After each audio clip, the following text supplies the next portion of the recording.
हनुमान, हट जाओ मेरे मार्ग से। इस आसुरी माया के प्रभाव को नष्ट करने के लिए मुझे योग विद्या का सहारा लेना होगा। ये दिव्य आभा असहनीय हो रही है। ये क्या है? महाराज सुग्रीव पर ये कैसी छाया?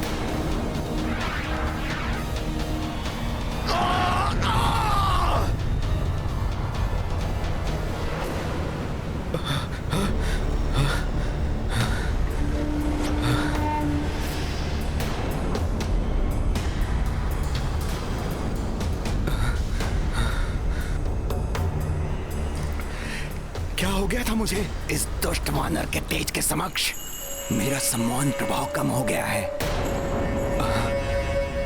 प्रतीत हो रहा है जैसे महाराज सुग्रीव की तंद्रा टूट गई हो। कैसे हुआ ये? युवराज अंगद, जिस व्यक्ति के मूलाधार चक्र आदि सातों कुंडलियां जागृत हो जाती हैं, वो असीम तेज से संपन्न हो जाता है। उसके समक्ष कोई भी आसुरी शक्ति टिक नहीं पाती। प्रभु श्री राम से भेंट करने के उपरांत हनुमान के भी सातों चक्र जागृत हो गए थे। मैं यहाँ रथ पर? कहीं मैं वापस लौटने के लिए? नहीं, अवश्य मेरे साथ कुछ हुआ है।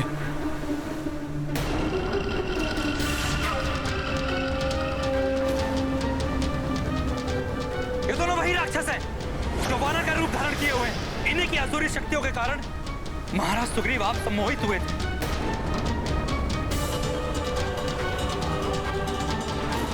और अपनी समस्त सेना को वापस लौटने का आदेश दे रहे थे।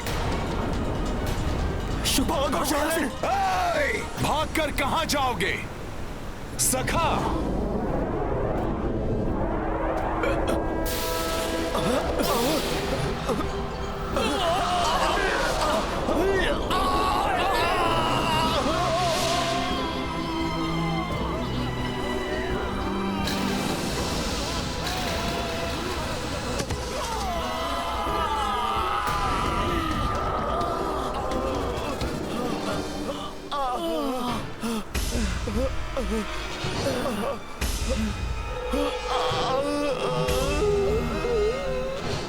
मुझे सम्मोहित करने का दुस्साहस किया तुम दोनों ने।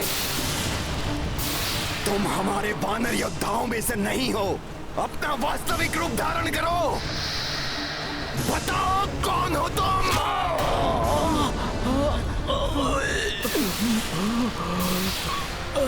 मेरे समक्ष तुम्हारी माया नहीं चलेगी।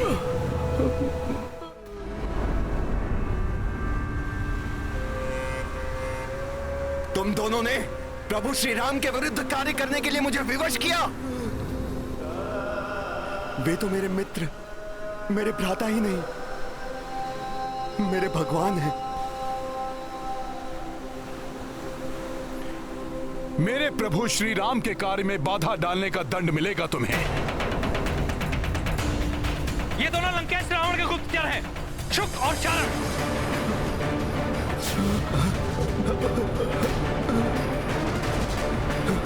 इन दुष्टों को यही दंडित कीजिए। मार दो इन्हें। इन दुष्टों को यही दंडित कीजिए।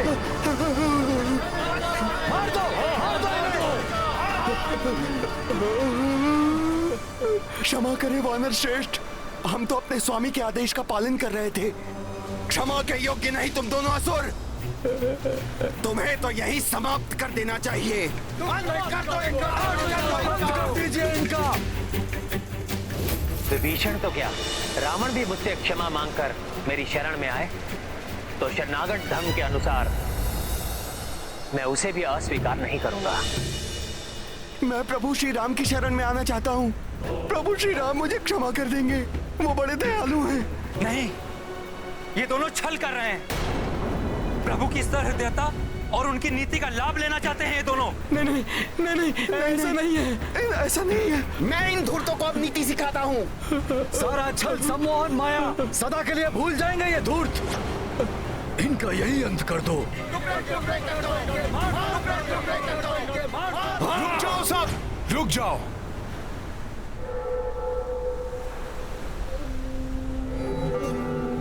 ये प्रभु श्री राम की शरण मांग रहे हैं। ऐसे में हम इनका वध करके प्रभु श्री राम की छवि धूमिल नहीं कर सकते।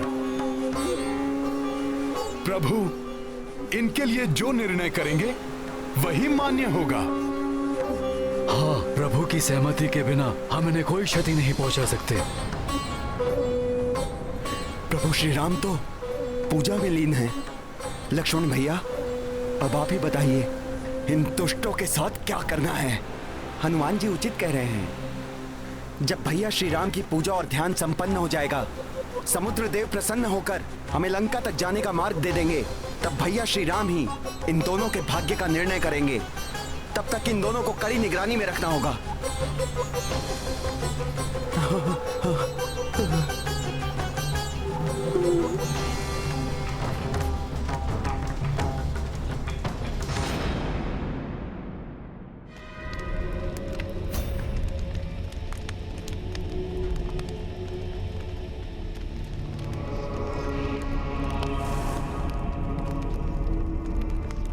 अब तो हवन सामग्री भी समाप्त हो गई माता, किंतु आपके दर्शन नहीं हुए। प्रसन्न हो जाइए माता निकुंभला, दर्शन दीजिए। मेरे पास जो कुछ है सब आपको समर्पित है। ओम ह्रीं क्लीं चामुंडाय विच्चे। ओम ग्लौं हुं क्लीं जूं सः। ज्वालाय ज्वालाय ज्वल ज्वल प्रज्वल प्रज्वल स्वाहा।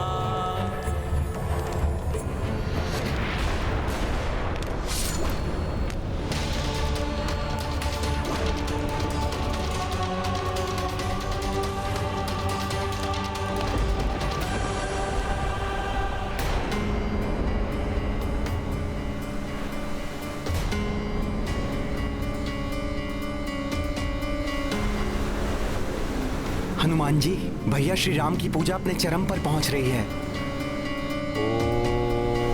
किंतु समुद्र देव पर इसका कोई भी प्रभाव होता दिखाई नहीं दे रहा। मैं भी यही सोच रहा हूं भ्राता लक्ष्मण। अभी तक समुद्र देव ने दर्शन क्यों नहीं दिए? माता निकुंभला, आपको दर्शन देना ही होगा, अन्यथा आपके इस भक्त का मात्र जीवन शेष बचा है। इसे भी आपको अर्पित किए देता हूं।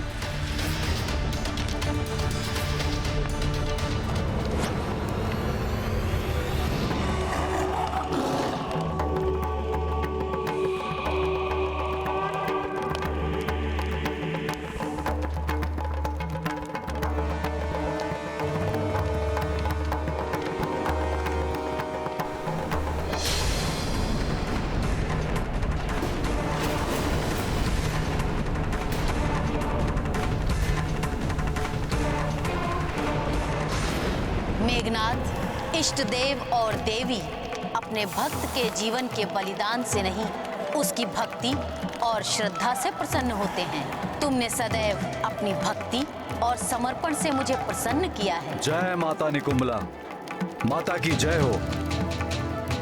माता प्रसन्न हुई तो उसके भक्त का जीवन धन्य हो गया। तुम्हारा कल्याण हो वत्स।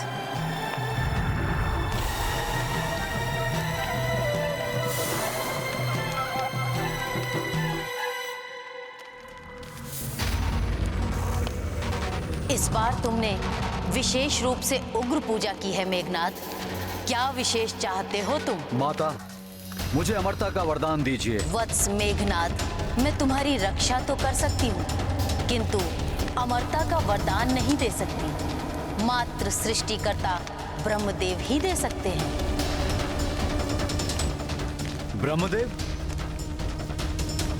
परंतु माता, ब्रह्मदेव को प्रसन्न करने के लिए तो वर्षों तक घोर तप करना पड़ता है। तुम्हें कदाचित स्मरण नहीं है मेघनाथ, जब तुमने देवराज इंद्र को बंदी बना लिया था, तब ब्रह्मदेव ने उन्हें मुक्त करने के लिए तुम्हें एक वरदान देने का वचन दिया था। तुम उसी वचन का लाभ उठा सकते हो। ब्रह्मदेव शीघ्र दर्शन देकर तुम्हें इच्छित वरदान दे सकते हैं। माता निकुंभला, आपने तो मेरी समस्या का सहजी समाधान कर दिया। आपका बहुत बहुत धन्यवाद माता। सफल मनोरथ भव।